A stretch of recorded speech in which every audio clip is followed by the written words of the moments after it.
Hi there, this is my immediate reaction video for House of the Dragon Season 1 Episode 5, We Light the Way, with Rhaenor and Laena's wedding. Now, the way I go about this is I'm going to cover the top 7 most important points from the episode, the most notable things, good or bad, because 7 is a nice solid number of the top 7 most notable things from it. As you may have noticed, this isn't exactly an immediate reaction. I'm posting it a few hours before the premiere of Episode 6. I just finished posting a big 30-minute channel schedule update. Long story short, I started a new job. It is my first real job since before the pandemic hit. I mean, this is a good job on my career path that I have master's degrees for. Came very much at the last minute. There was a new opening at somewhere I had applied before, and they said, "You were top of our list of other applicants. Please come in for the second position that opened up." So the past week, I was scrambling to prepare for that.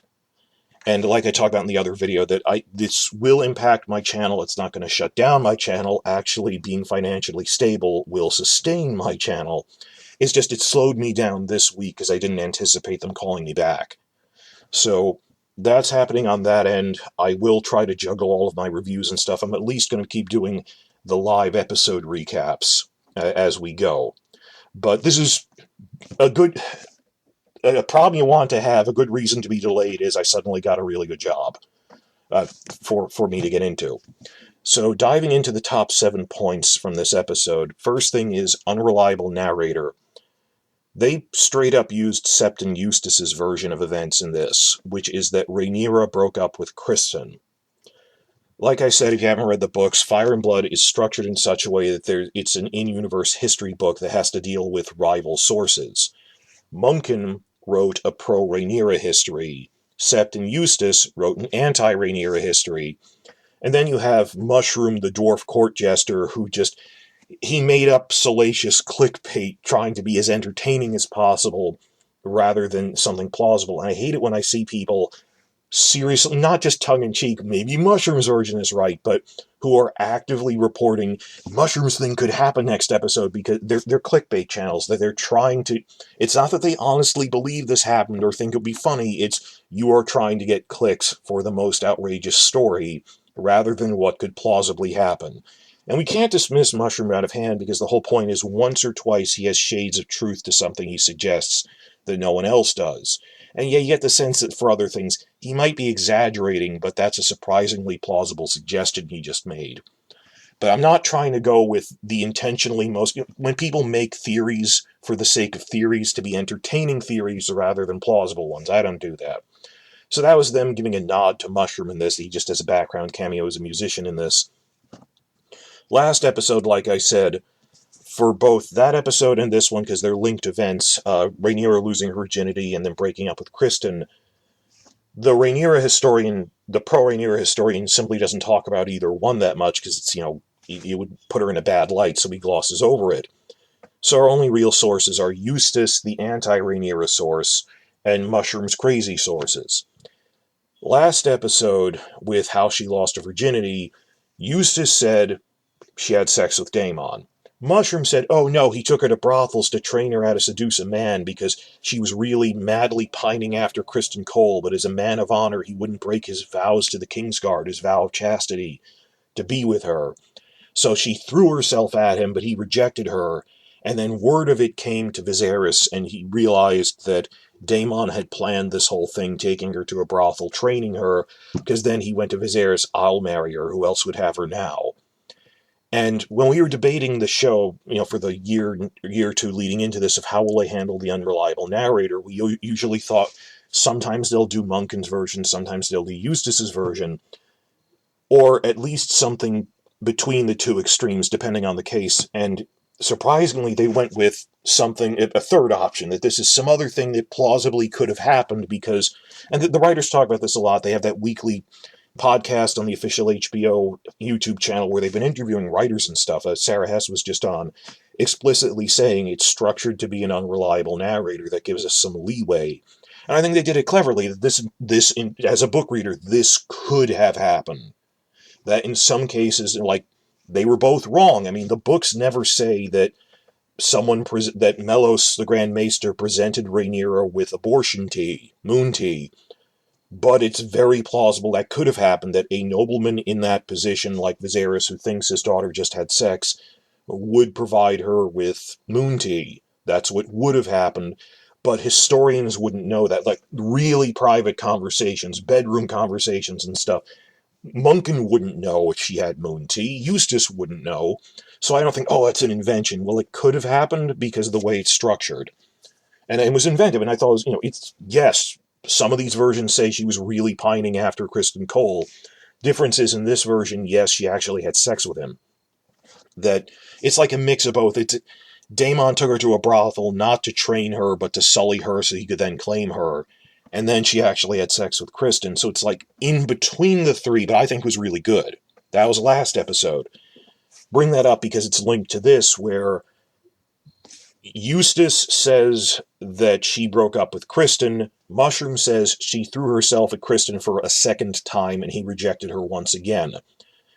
Which, this is a lot more cut and dry, that Mushroom's simply repeating himself, and it's not even that entertaining, it's not even that elaborate, versus the Eustace version. Just, it's so much clearer in this example that the Eustace version seemed like the right one. Particularly because after this, Kriston flew into a black rage and beat Joffrey Lonmouth to death. It says that in the book. Everyone saw that. And it's a question of, why would he fly into a black rage if he broke up with her? It makes more sense that she rejected him. That, well, I can't just run off to marry you in exile in the free cities. The throne is for me. I have some responsibilities to this. And what kind of life is that? And a couple of things. So they played around. This is basically Eustace's version. Except that Eustace said she didn't have sex with him, but he was still clear it wasn't just the sex. He was in love with her. He wanted to marry her. He didn't. If it was just sex, he would have stayed.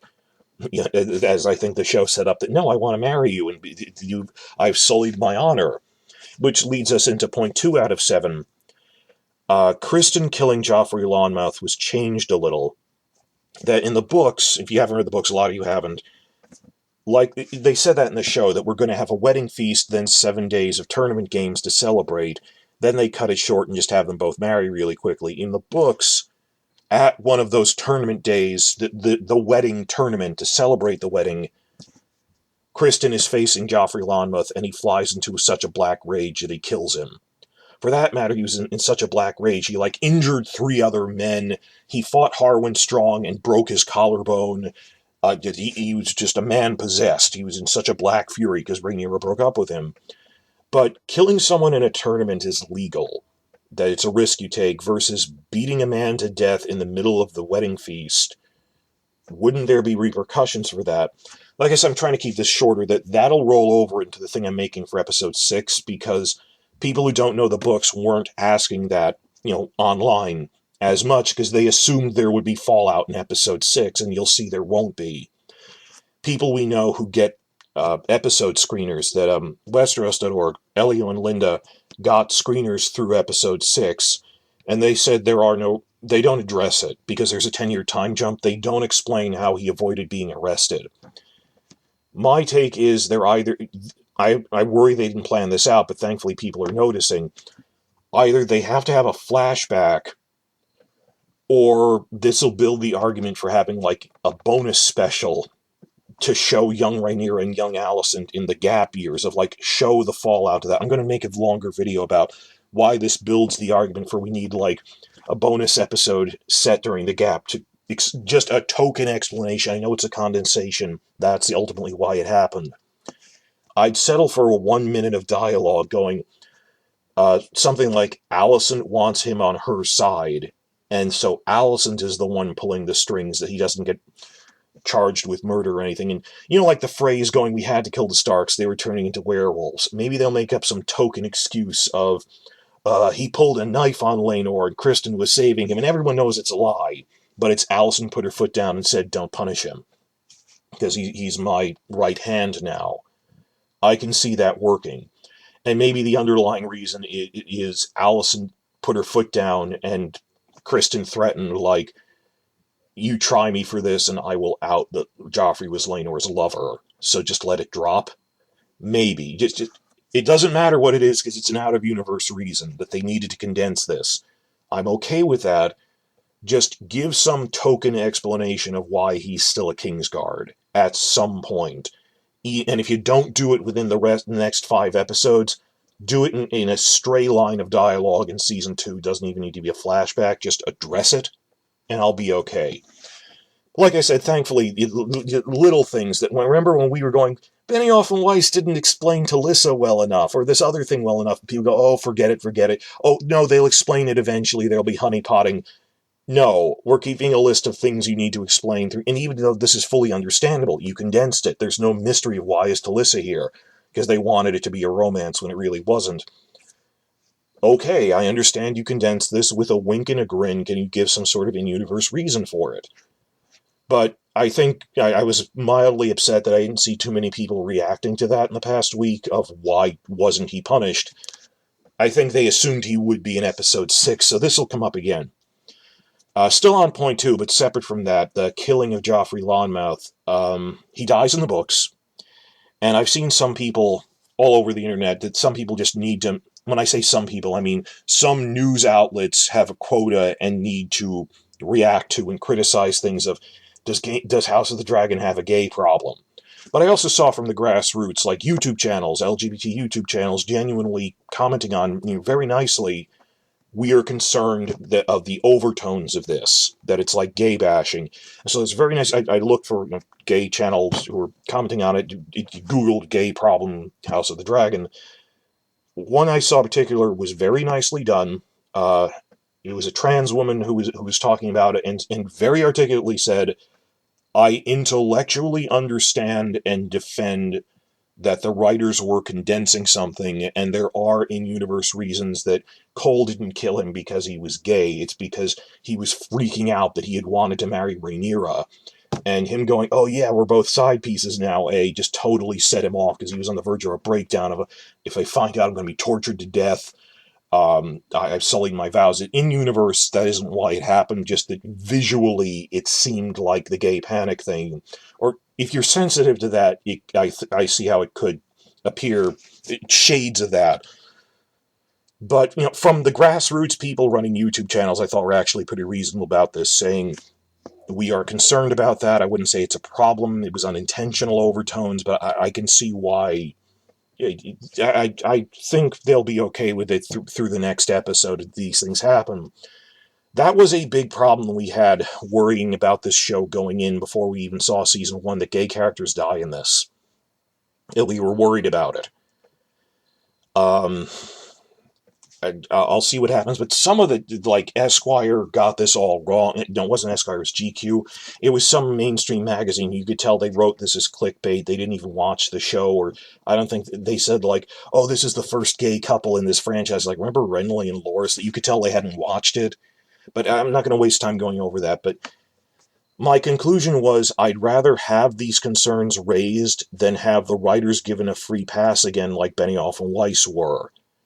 Like, just 6 years ago when they, were killing off Loras with destroying the Great Sept, but it was such a cool visual. And it's like, this is creating plot holes. They're just sweeping this under the rug because they do not want to run 10 seasons to deal with all the storylines.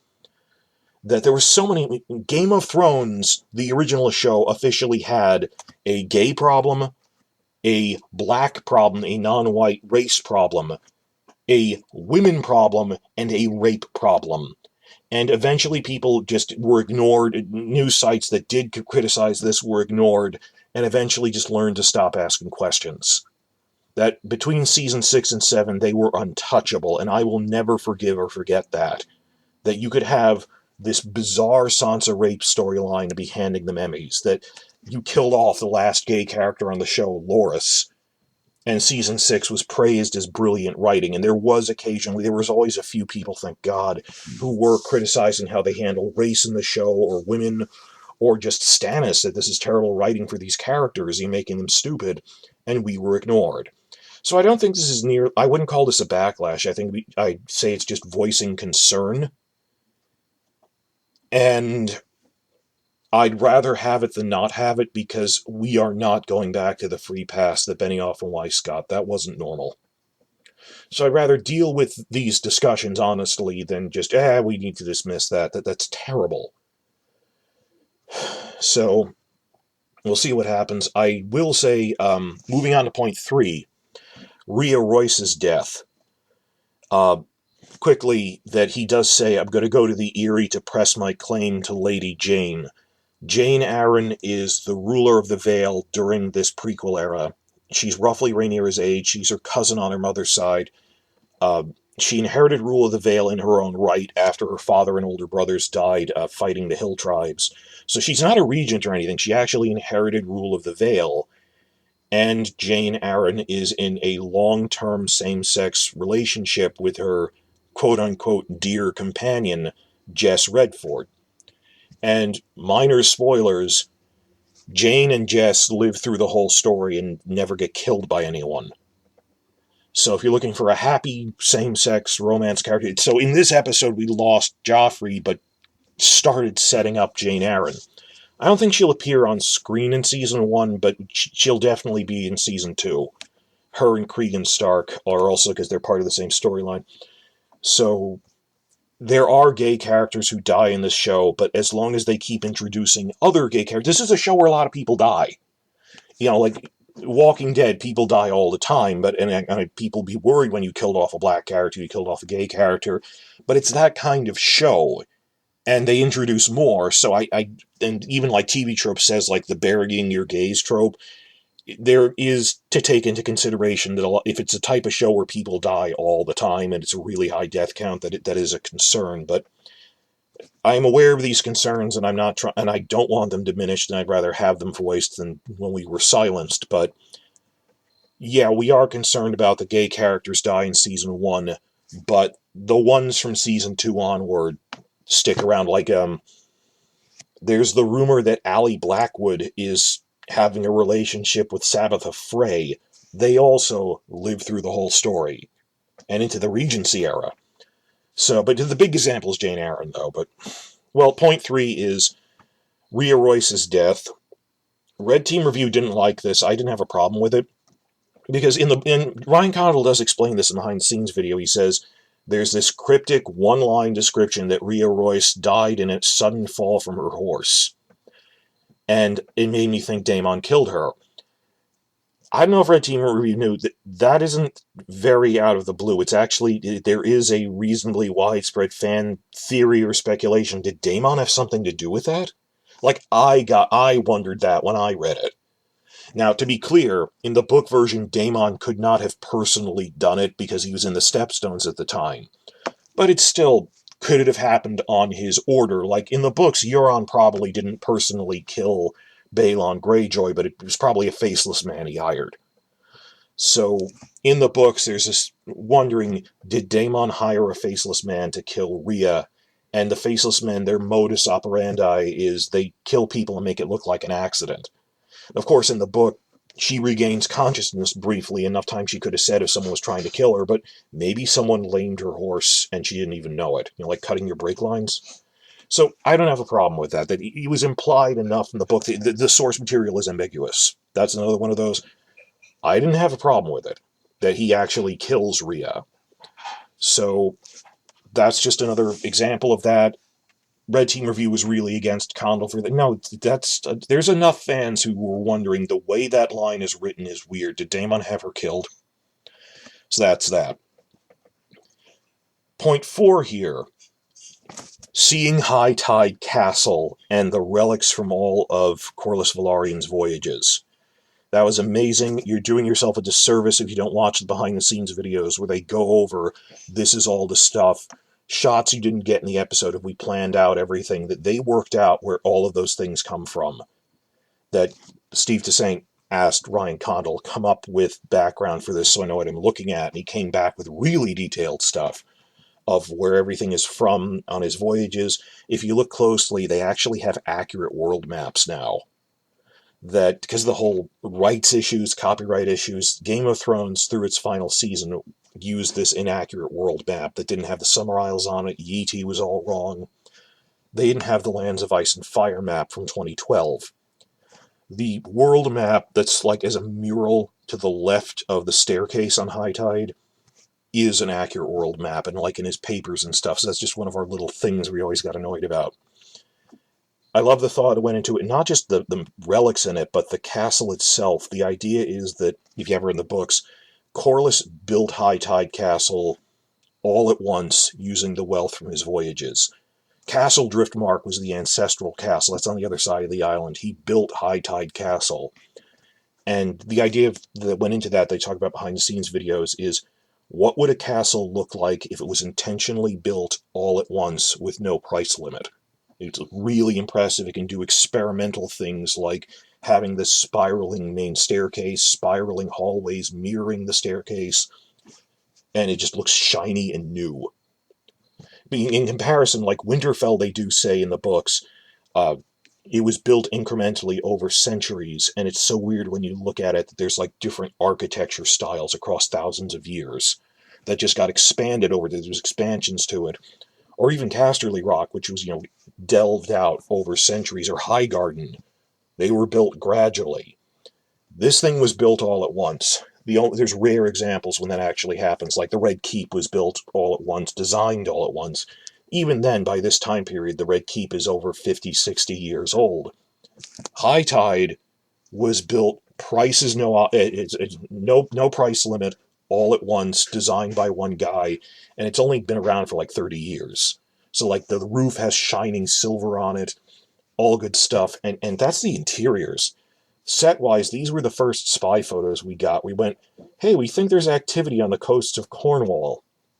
That, High Tide Island is a tidal island, that there's this narrow sandbar at low tide connecting it to the mainland of Driftmark, but at high tide, the sandbar gets subsumed by the water, and it turns into a mini island. I thought they'd have to do that as like a set. Like the Eyrie isn't really on a mountain. It's a matte painting. They went and found a castle on a tidal island. St. Michael's Mount on the coast of Cornwall. I guess this is a thing with the cult of the Archangel Michael, but a lot of you will remember Mont Saint-Michel in Normandy. Mont Saint-Michel is similarly dedicated to the Archangel Michael, and it's this huge tidal island. I've been there once. It's amazing. I got the Pilgrim scallop shells, which are awesome. They're still on my shelf right here. Highlight of my life seeing there. It's England in Cornwall has their own version of Mont Saint-Michel, but it's St. Michael's Mount, and the family that owns the castle was willing to let them film there. We'll see a lot more of that in episode 7, the exteriors. But just when they're approaching on the carriage over the sandbar, that isn't CGI. That is a real castle on a tidal island. This is amazing. And like they had to add in like one or two things like CGI in the seahorse sigil onto the walls of the exteriors or the shining silver roof. But for the most part, it's a real castle. Just there's a thing here, a thing there. Like if they were filming a real castle and CGI'd in from an overhead shot a red weirwood somewhere, the little decorations, but that's nothing. That it's a real castle. So really, you need to check out the behind-the-scenes thing. They're going to be screen capping it, all sorts of stuff in there. We'll be seeing more of that as a major location. Point 5. I liked that they were setting up future small council members in this. This was the first episode that really had a big scene with Larry Strong, Larry the Clubfoot, where he's talking with Alicent in the Godswood. We never got a sense of him that much before, because as he says, in the book it says he's this really quiet guy, but he's always listening to everyone around him because they ignore him because he's a cripple, but he'll always be listening to everyone around him. No one suspects the cripple. So, like how Littlefinger is, no one really pays attention to the guy from a minor house in the middle of nowhere. But he's a spy master, not a money guy. And I really like what they're doing with this actor. You might recognize him. He had a small role in the Chernobyl miniseries. Matthew Needham. He did a lot with this. I love how he seems creepy, but he's trying to be nice. He says things in a polite way, and that's really hard to do. How to affect being a creepy person trying to act polite is hard. Littlefinger and I've yelled about this more in other videos, Littlefinger in the books is a charming psychopath. Like, just like the rock star, Wall Street millionaire type of, he has this magnetic personality like a serial killer and he sucks people in. That's something stupid that TV has trained us to think, that serial killers are like Hannibal Lecter types who are... No, Hannibal is actually pretty charming in his own way, that serial killers aren't overtly creepy. That when you're this charming lady killer, that means charming. You suck people in. And people who haven't experienced that are always so surprised, with abusive people, that they can be really charming if they want to be. And Littlefinger is really frightening in the books because he's so innately charming, and you realize he can turn it on and off like a switch. That Sansa says when she first meets him, in her head she goes, his eyes don't smile when his mouth does. That uncanny valley thing with psychopaths, that they're acting really charming, but just there's little details you can tell they're acting. And it's a frightening how well they can act. Larry Strong and with the Littlefinger thing they did was they never had to verbalize it that much. They just say, we love when Aidan Gillen chews the scenery and he can make Littlefinger beguiling. What the hell does that even mean? Like, there's a video I have of Brian Cogman saying in as many words, I know this isn't what Littlefinger is like in the books, I like it more. And, well, what is it about it that you like it more? Well, he's being so sinister and chewing the scenery. Do you understand that the whole point is he's this charming person who manipulates people? That Martin himself, don't take my word, George R. Martin himself saying Littlefinger should be nothing like this, what is wrong with you? They just like it. That is the thing with Game of Thrones. They liked it when the actors would chew the scenery, even if it was out of character. Like, the Robert Cersei scene in season 1 where they're talking about their marriage was very out of character. It's a wonderfully written and performed scene, but it's shilling the actors.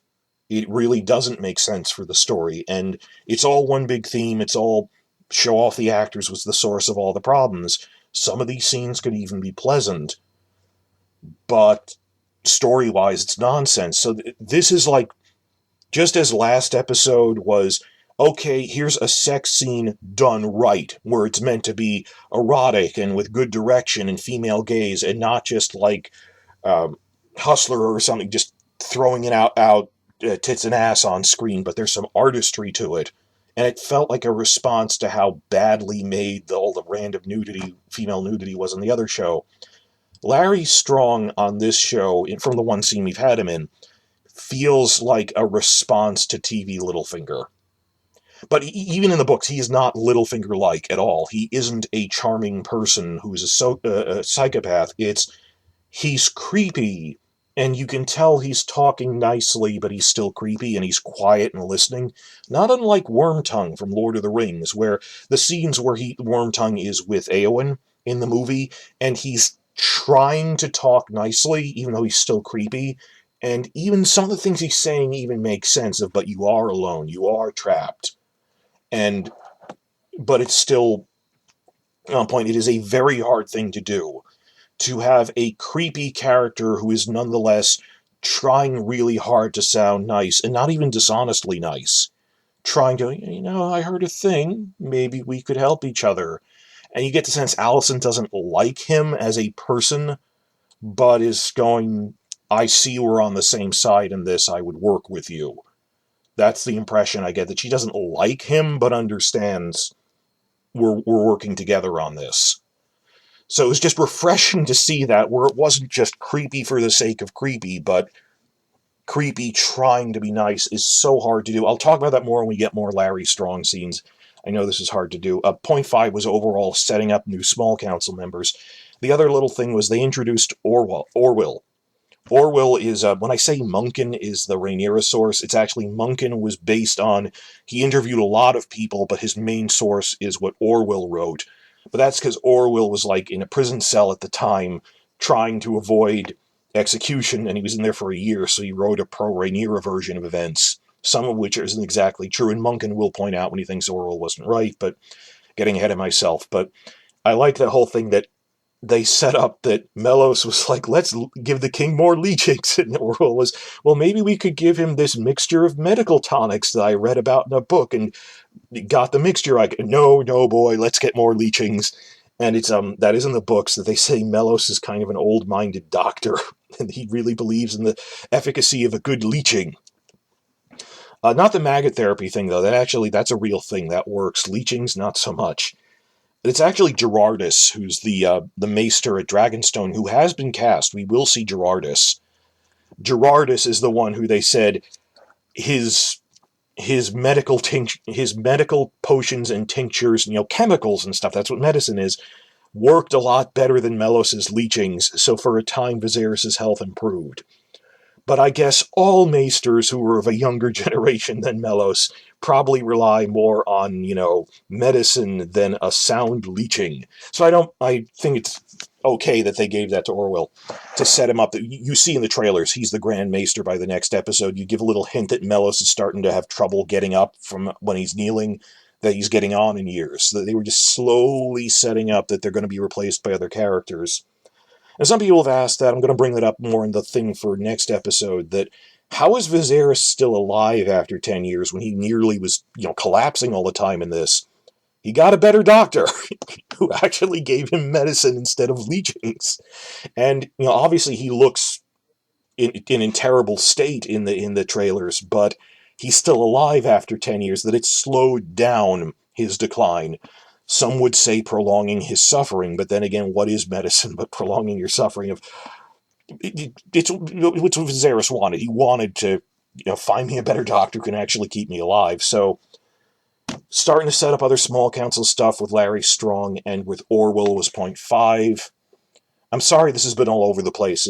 It's all over the place because I didn't have time to script it out, because I just rushed and I'm getting this out barely an hour and a half before the other episode. I hope you watch them back to back. Point 6 is, in my notes, it's just circled here. The directing is amazing by Claire Kilner, and you are doing yourself a disservice by not watching that behind-the-scenes thing that's only on HBO Max. They put clips of it on YouTube, but it's the HBO Max thing, where she's talking about how the camera work they did.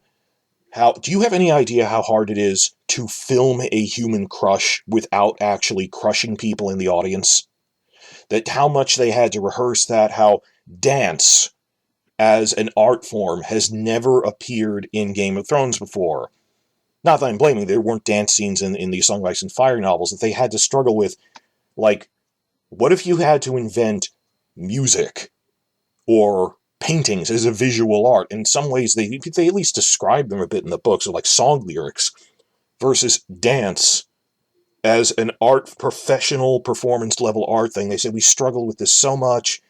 We restarted from scratch because what we first did seemed too contemporary. Tell me in the comments if you have any experience with professional dance. I know nothing about it. Of how do we choreograph this, and well, what would dancing look like? This is one of the things we're really excited about in the 2-year lead up to this, when you're just going over casting info and stuff. We kept going, they cast yet another dancer. Like, they'd be casting all these professional dancers as the extras in the background of something, and we could tell just from the casting sheets, there's going to be this big dance scene coming up. And, like I said before, like, really excited. We're going to have ourselves a medieval dance, ballroom dance scene like Bridgerton, or the example I kept thinking of was Natalie Dormer's old show, The Tudors. I want to have, when on The Tudors they worked out what the dance scenes would be like back then. They had to come up with something for this, and a lot of effort went into it. But the big thing, specific thing for this is, again, Benioff and Weiss just wanted to have tight close-ups on everyone. Kilner's saying, well, we start with unmoving static shots. Well, then the middle of the episode, when everyone starts dancing, we move to fluid tracking shots. The camera starts moving more. And then as everyone's getting angry, we switch to handheld cameras that are shaky cams. And then, of course, when the crowd crushed, when the human crushed and they're fighting and Kriston is punching, the cameras are really shaking. And there's this point in the behind-the-scenes thing where they point out that the wedding has 3 phases with these 3 things we did with the cameras. We would not have gotten this on Game of Thrones. That a big thing of this is, again, I'm going to try to make a cinematography series eventually, but Game of Thrones felt like it was women posing in a nudie mag and presenting their bodies as clearly as possible. As if this just Or even just, like, in a battle scene, it was, let's show this character's face as clearly as possible to show off they can cry on cue. That is not cinematography. Versus in Kilner's episodes, I've seen she's frequently done it where the camera is showing the perspective of someone who exists in that world. That I can't remember in Game of Thrones when we ever saw an obscured shot where there's stuff in the field of vision blocking what someone can see. Horror movies use that very effectively. Obscured shots. I remember the Man in the High Castle show used that a lot when people were being tortured because it was showing their perspective. They can't see everything. With the Rhaenyra trip to the brothel to show that it was enticing. I mean, she talked about that. I talked about this last episode. There were lots of obscure shots because it's shown from Rhaenyra's perspective. She's getting glimpses that are exciting. In this episode, they don't just start with, and then Kriston very clearly punches Joffrey Lonmouth. It's, you see it from the cameras, at least, at the perspective of everyone at the royal table up front, where Viserys and even Alicent and Daemon are looking. They're not sure it's not, well, no, Daemon's in the crowd, I'm sorry, but even Alicent and the rival people are, wait, what is happening? They can't see through the crowd to physically see what is happening, and it builds up the tension when you have obscure shots like that. So they had everything. They had obscure shots from actual perspectives, they had camera motion, montage, and just I loved it in the dance stuff. The diegetic music, that's the term for in-universe music, and they talk about this behind-the-scenes thing, that they build up the tension by, if you notice, the drum beat from the in-universe musicians is getting more and more intense as the wedding scene progresses. Just to get that up there. And you really, this was one of the better behind-the-scenes videos. If you haven't seen them, skip to this one. Because I remember in at the Crossroads, the A Song of Ice and Fire cookbook channel, I know her on Twitter, she said she hadn't watched the behind-the-scenes thing on this and was starting to parse out the food details of the feast. And I said, didn't you know that there's like a 5-minute chunk of the behind-the-scenes video where they're talking with the caterer about the food?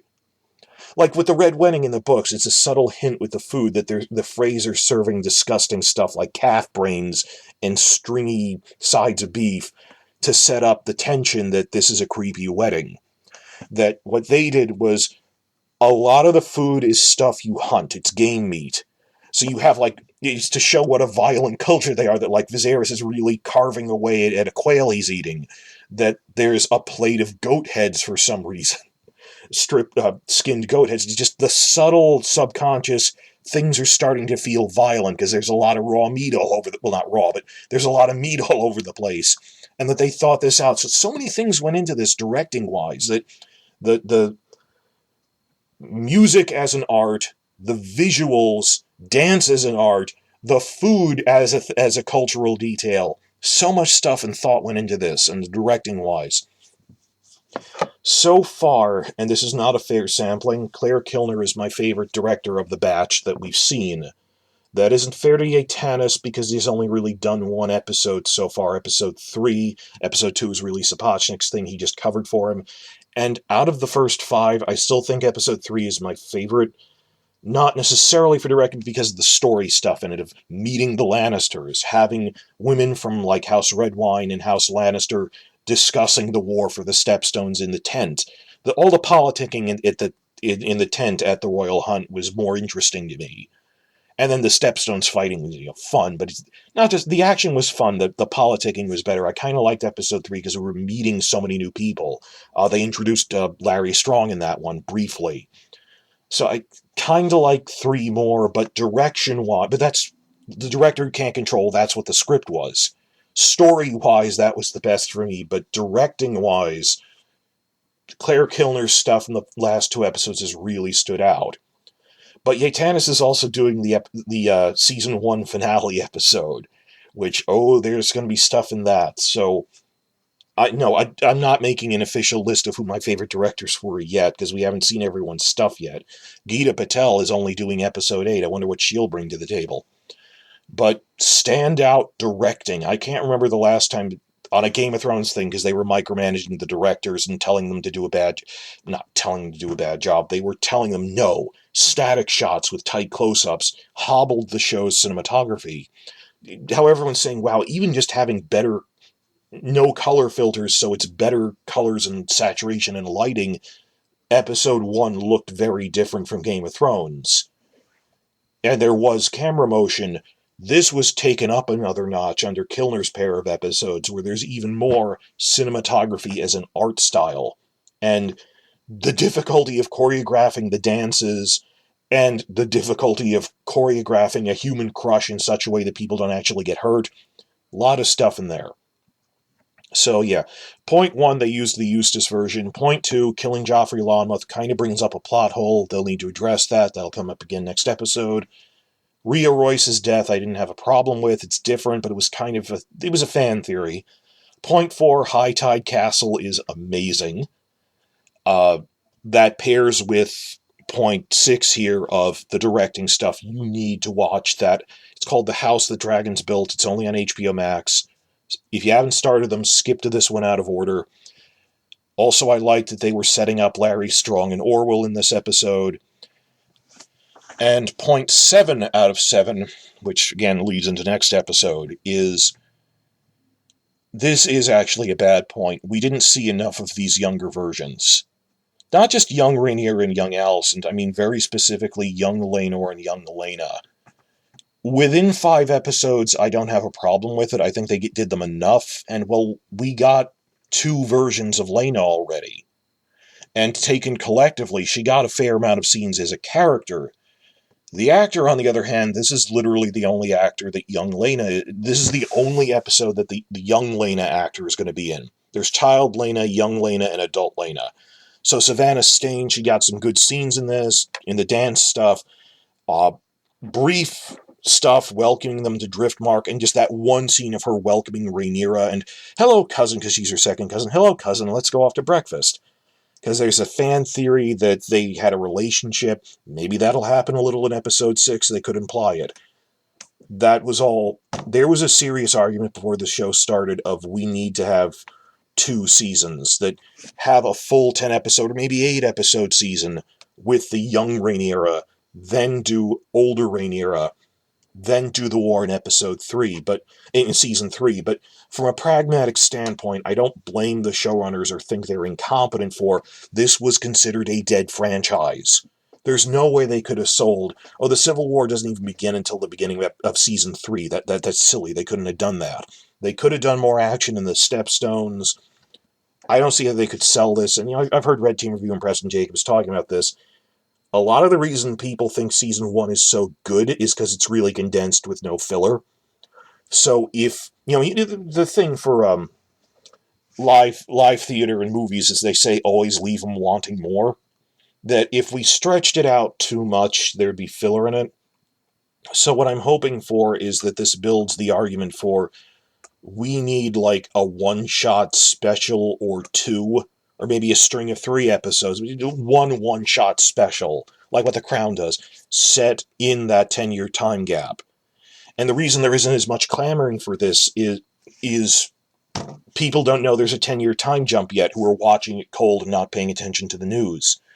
I really hope there is a groundswell of support for that. Emily Carey has said that there have been discussions with her that she is on call to reappear as young Alicent if they want her. Could be flashbacks in season 2. For all we know, that they're padding out season 2 with flashbacks to season 1 so that it ends with the Battle of Rook's Rest. That's a way to do it. I would do that. They might have one-shot special. I'm going to talk about this more next episode of put in like what the Starks are doing with Cregan and his uncle at this time period, what Jane is doing, fighting off her cousins in the Vale. Daemon will need to kill that son of the Sea Lord of Braavos in a duel. I think they're skipping that. That's something you could show young Laena claiming Vagar while you're at it. There's like half a dozen C-plot storylines that you could cobble together into a special 1-hour episode released out of sequence. I don't think they shorted Laenor and Laena because they weren't the most important characters. They had to get to this story point. They wanted it to be a lean, no filler storyline. But I wish we got more of them. I really do.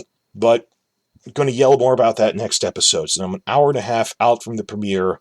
This is longer because I couldn't script it out well. Sorry about that. But I'll meet you after the jump with episode 6 with all of the new cast members. We're getting like 8 new cast members next episode. So sorry about that. Like I said, I started the first real job I've had since before the pandemic started, which was like a low-grade world war in terms of its effect on the economy. And I was surprised, pleasantly surprised I got this job. At the last minute, they called me up and said, "We got another opening. You are the runner-up. Come out for this." My schedule will get better as I get into the groove of, juggling my timeline for this. But that's thoughts on the wedding. And some of these concerns, like that there should be fallout for Kriston killing Joffrey, will come up in episode 6 anyway. So thank you if you listened to this rambling, unscripted thing which I rushed off at the last minute. Anything you really need to know, like High Tide looks cool, or we need the younger cast members coming back, that'll come up next episode anyway. Watch the House the Dragons Built behind the scenes thing for this episode. If you watch only one, this is a really good one. So join me after the jump for episode 6.